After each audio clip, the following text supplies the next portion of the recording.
What do you think is more important to maintain when it comes to longevity as we grow older? Strength or mobility? Now, while having proper strength can be crucial to help us avoid injuries, it is our base mobility that takes the brunt of the force and is one of the key indicators of how well our quality of life will be as we age. So while having adequate strength will help us build a necessary foundation for longevity, our mobility will do so much more for us than we can imagine. And that includes pretty much everything from reduced risk of injury to reduced pain and everything that comes with both of those things, be it directly or indirectly. And considering that around the age of 30, we start losing about 1% of our flexibility with each year that passes, by the time you are 80 years old, half of your current flexibility will be gone. That means that if you were super flexible, super mobile, like so, by the time you are older, this will be the end of your range of motion. And that also means that if the latter is your current range of motion, you are fucked. So today, I want to take it back to the basics, back to the foundation, back to the floor. So we can start working on all of those skills, all of those capabilities you start losing with every single year that passes until there is almost nothing left. So if you're ready, let's go and have some fun. So starting with one of the, if not the most crucial ability that goes to shit pretty fast as you grow older, that will make or break your quality of life, is something as simple as being able to get off the floor without the assistance of your hands. Now, it doesn't matter how you do it, but the more variations you can go through, the better your mobility will be. So something like this that seems very easy when you are young can become an actual problem the more you age. The earlier you start working on that, the better you will have it in the long run. That includes getting up from the floor from a laying down position and getting up from the floor from different seated positions, be it a Turkish seat, be it legs extended, or whatever current position you can think of to start working on this all by yourself. The more creative you can be, the better. But I can tell you from experience that objectively the easiest way to start working on this is to work on exercises that require mobility very close to the floor. That includes things like the deep squat, which is one of the easiest ways to test your lower body mobility and its connection to your upper body mobility and control. If you're not able to fully sit down into a deep squat position, then you have a lot of work to do. Your ankle mobility, your knee and hip mobility, your hip flexor strength, your core strength, one or maybe even all of those need some work. And even if you are capable of doing this, that doesn't mean that there is no room for improvement. You can start getting rid of that roundness in your back that you use to compensate for a lack of balance and a lack of mobility in this deep squat position, just for instance. And you can start working on holding this position for longer periods of time until you get really comfortable in just sitting like this without requiring any sort of extra strength or tension in your body.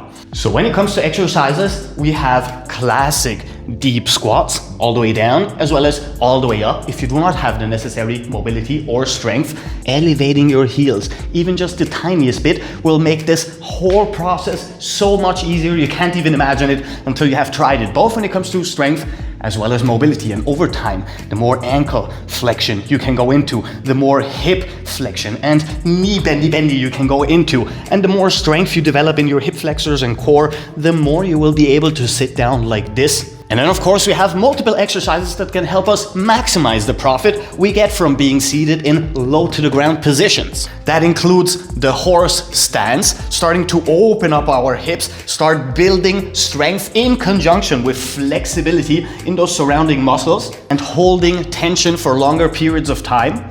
And that also includes adding dynamic movement at the same height, which will essentially increase all of those aspects even more. Adding exercises like the 90-90 switch, which is an insanely effective exercise when it comes to hip, knee and ankle mobility, as well as complete lower body coordination, strength and control, basically covering all the necessary aspects we need when it comes to longevity for our lower body.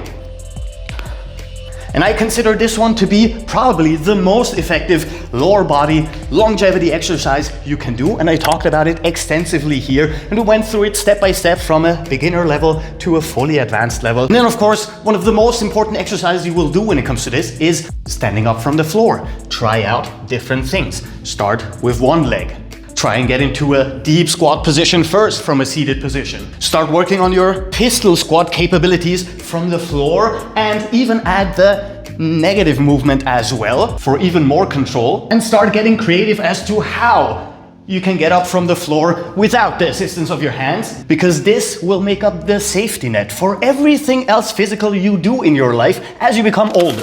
Now, our next biggest problem, and I cannot believe that I do not see many more people talking about this, will be our spinal mobility. And that does not just include our range of motion when it comes to spinal extension as well as spinal flexion, but it definitely also includes our capability of moving into complete spinal rotation without experiencing any pain and without having any blockages keeping us from going into a full rotation in our entire spine, starting at our coccyx all the way up to our neck. And as someone who works a lot with people over the age of 60, I can guarantee you that spinal mobility is one of the hardest things to start working on if you're already older. The younger you are, when you start taking care of your spinal mobility, the better it will be for you, and you will circumvent so much pain, so much heartache, so much energy that you didn't need to put into this if you had started just a little bit earlier. And when it comes to spinal health, one of the best things you can do for yourself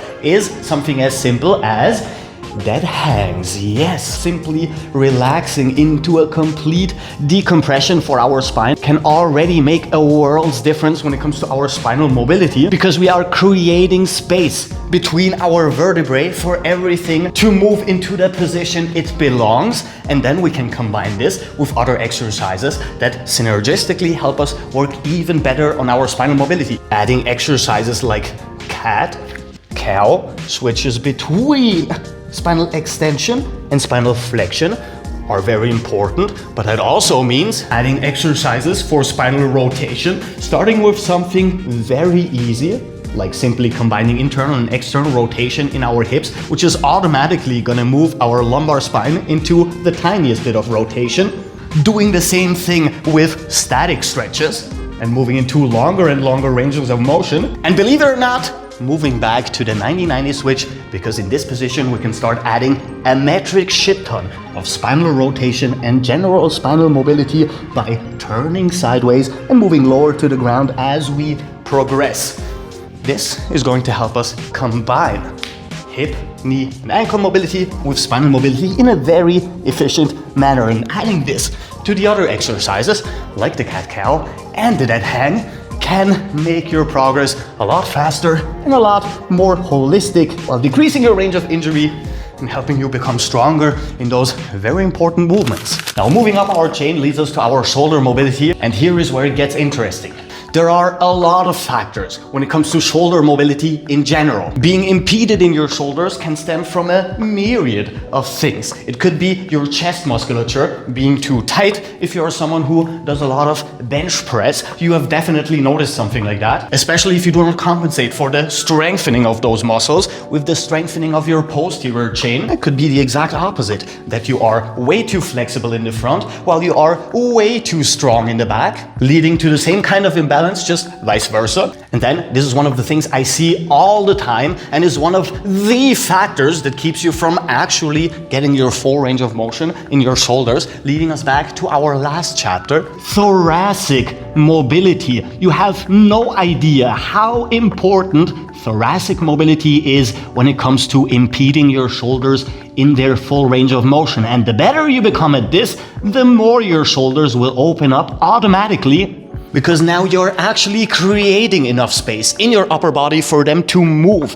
in whatever position you want to place them in, which is not possible if you are constantly in this sort of spinal flexion in your thoracic spine, which we automatically fall into, be it because we are constantly seated in positions like these, or because we've taught ourselves to simply relax into this rounded posture as the day progresses. And would you know, working on that once again leads us to dead hangs. Now, decompression in our shoulder joint, very important, but also, once again, moving our thoracic spine into, at the very least, a neutral position, so we can move into this overhead position with our arms. Then of course we have full rotations or dislocates, and this is one of the exercises I see executed wrongly the most. You'd think that something as simple as going through a rotation is super easy. However, you are missing half of the exercise, because part of our shoulder mobility is our scapular mobility, our shoulder blades.